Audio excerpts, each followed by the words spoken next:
You might have watched some of my other videos, such as this one, where I've mentioned that BST is actually one of the lighter professional level exams. So just because I refer to it as lighter than, say, the other professional exams, does not mean that it is easy. It definitely does still require work to pass this exam. Please do avoid trying to leave this one to the absolute last minute. This is because the exam is very applied and you actually do need some skills to answer the questions. What I found with BST is that it's either an exam that you get it or you just don't. Fortunately for me, I was in that first category where I did actually just get it. Early on, I sat a progress test and got more than 70. And then in my final exam, I did get 80. However, I've had people message and they have really struggled. So in this video, I am here to talk you through how to get through BST.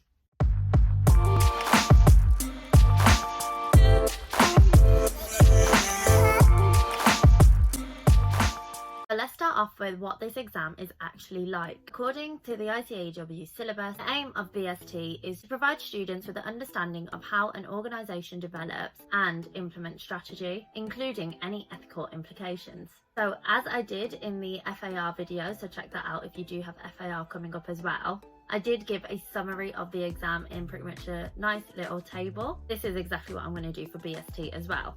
So this is just for those of you who are pretty much unaware of the real basics behind the exam. So having a basic understanding will help you understand what you need to do to pass this exam. So quickly pulling up this table then. So the duration is 2.5 hours. You do require business, technology and finance from certificate level as well as MI. There are 3 key examinable areas. It is not open book and the pass mark is 55. However, the pass rate, as per my difficulty video, is actually 90%.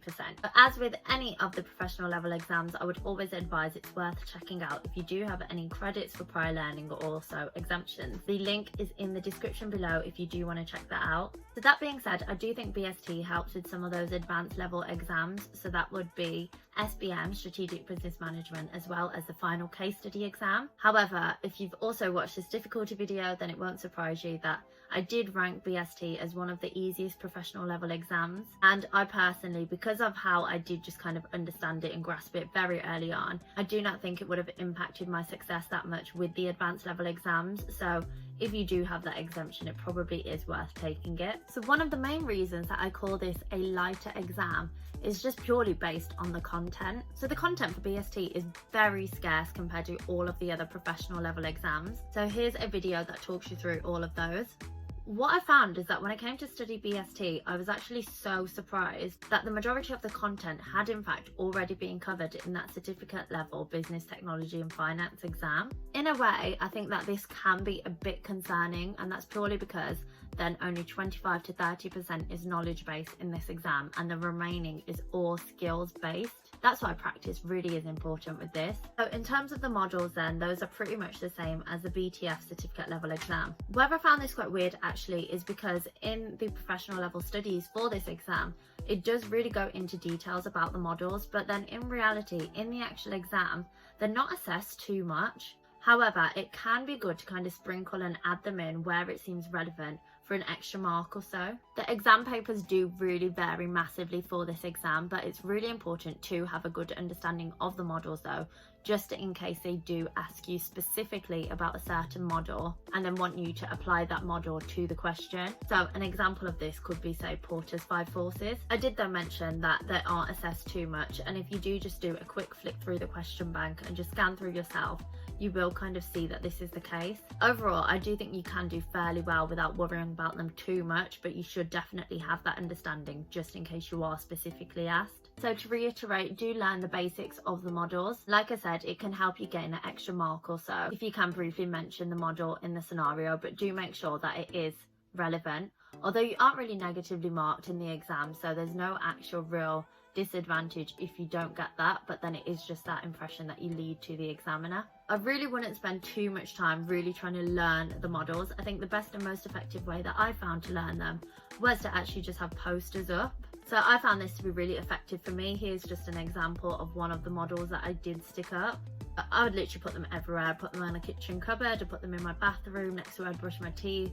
Like, I'd put them in my bedroom, just anywhere really that I'd look, I'd make sure that a model is there just so it can slowly sink in over time. So now let's discuss the approach to the BST exam questions. So if 25 to 30% are knowledge marks, it means the remaining 75 to 70% are then in fact skills marks. So I have heard many drop the T in BST and refer to the exam as that. And that is because it is, like I said, a very skills-based exam, and you do just need to have that extra chat to get the marks. You need to be able to produce extra narrative in your answers, but they do need to be applied to that scenario. So it's nothing to be alarmed about, because you will get some help with that. So the reason that I actually think that I did quite well in BST is because I really did treat it as a comprehension exam. What you need to do is literally just pick out the relevant bits from the questions and just put them into your answers. If you're kind of picking these bits out and you really are putting them where they're relevant in your answers, you will get marks for it. So what you should really avoid is thinking that things are just too simple or too obvious and you just avoid putting them in your answers, because the chances are you will actually get marks for them. What actually helps finding what's relevant as well is that the fact that the BST exhibits in the questions, they are in the correct order of the question. This should then hopefully make out pulling the details much more straightforward. Another thing that's actually pretty good about this exam is actually the fact that you will get marks for anything that is sensible. So there are more marks available than the question, and what you'll find is that when you're going through your question practice, the answers are just so long, and everything even in the model answers is not everything that you could maybe get marks for. That's honestly why it is just worth putting things down as they come to you. Don't be afraid as well to just think slightly outside of the box, a bit wider, but do make sure that you're not going off on tangents, because tangents leads to wasting time, and timing is something that we're going to talk about in this video a bit later on. Another really simple point as well about BST is make sure that you're answering the question that you are asked, not the question that you want. It's honestly even as simple as, if you're asked for a memo or a report, make sure your answer is written in that format. Writing in that format is likely to get you a mark or so. It even then goes for questions that ask you for conclusions and recommendations. Even if you are short of time, just really do try and get 1 or 2 down. What really helps with BST as well is just making sure that you've got clear headings in your answer, so perhaps those conclusions and recommendations, and then just writing in those short, clear, concise sentences with clear spacing between it all.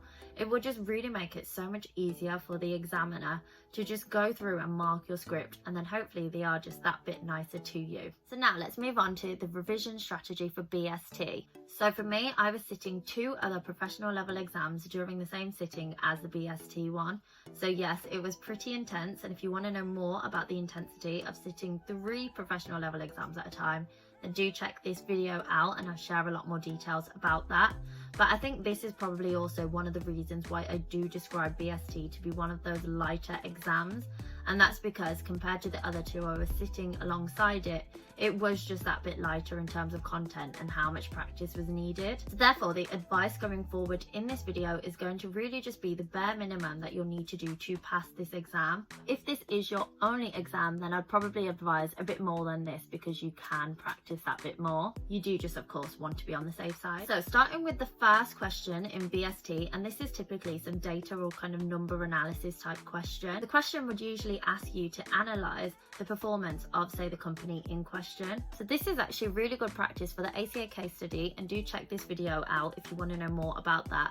But I really would definitely recommend practicing this type of question as much as you can. So this really will just mean that you'll just get a lot quicker at answering the questions. You'll also read the model answers, you'll kind of see the best layout for how to answer the question, and you'll also start to see which calculations are more so relevant to the question. So if I do remember correctly, I'm pretty sure that you do not get marks for calculations where you haven't really spoke about it in your narrative in your answer. So of course, do state those pretty quick obvious ones such as gross profit, where you can quickly write something down about that, but really just don't go too overboard with how many calculations you're actually going to work out. Do just avoid those kind of irrelevant calculations that aren't really going to add much. What's also good is that there are usually more marks available for those kind of more difficult calculations. So those are the ones that are really just relevant to that specific type of scenario.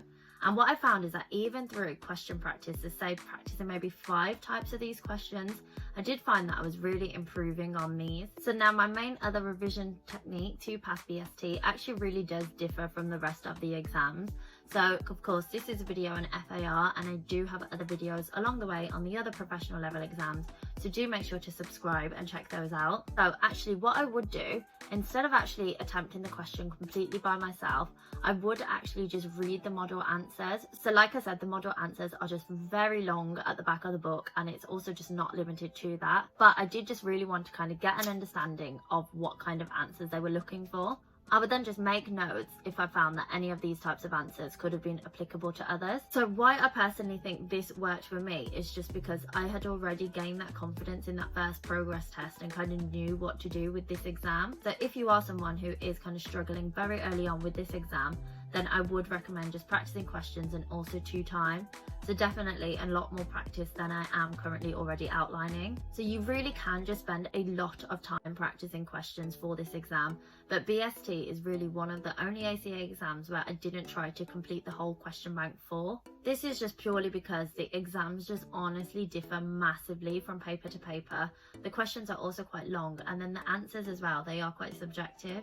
Remember, the answers in the back of the question bank, they are very extensive. There are more marks actually available than it is in the question. And I guess what I found is then that the model answers, because you get marks for things that are sensible, it's then just kind of harder to gauge how you're actually doing in the questions itself. So to pass BST, I would therefore really recommend, so in addition to, recapping the models, at the bare minimum I would also practice those number analysis questions, and I would also skim through the questions and kind of see what models could potentially come up. You can, if you want to and you do have the time, attempt those question bank questions yourself, but I think even with this exam, what is really just beneficial as well is just reading through the answers. I'd say what's honestly key with this exam is just making sure that you do take your mocks and your progress tests quite seriously, because this is where you'll really gauge what kind of marks you're actually going to be getting. Now, moving on to the BST exam timing. So with the majority of the other professional level exams, this exam is 2.5 hours in duration, and as the others, it can be quite time pressured. Because it is 2.5 hours long, what it actually means is that it is 1.5 minutes per mark. So with all ACA exams, it really is just crucial to stick to your timings, and so this is really how I would go about it for BST. On the first page of the exam, it actually outlines how many marks each question's worth. But what's really good about BST actually is that it even splits this further into the sub-requirements. So, unlike BPT, where more details can be found here, actually you are given this information. So it really is quite simple then. What I would do is go to the sub-requirements, find out how much marks each one is, and multiply this by 1.5 to convert this into timings. So I'll even pull up an example here, and what I did there is assume that the timer still counts down in the exam, so you can really see how I've just converted that to timings, and therefore just know automatically when to kind of move on. So now the ICAEW software, this is going to be something that I always do bang on about, and that's just because the software is forever evolving and it is forever changing. I would therefore recommend practicing BST all the time in that exam software. For BST, I know it is predominantly wordy, but there are those number analysis questions involved where you do need to lay it out in a table. So you might need that Excel type sheet. Well, honestly, you just don't want the reason for you to slip up in this exam to be because of the software. It is available now for you to start using, so the link is in the description below. So make sure you do get some practice on that before the real exam. There may also be a sample assessment available for BST in the software, so do just have a look on the ICAEW website to see if that is available there too. So to summarise BST as a whole then, speaking to other ACA students, you really may find that people do find this to be an easier exam, but honestly not everyone does, and don't be disheartened if that is you. There really is then still a lot of question practice that you can do to hopefully make you feel more confident for this exam. So hopefully you too will be able to pass this BST exam. So good luck, let me know how you get on. And if you did find this video helpful, then I would definitely appreciate the like. Any questions, drop them in the box below. I'd be happy to help with those. And as always, I will be back with videos every single week, so make sure you do subscribe, and hopefully you'll see me again soon. Thanks.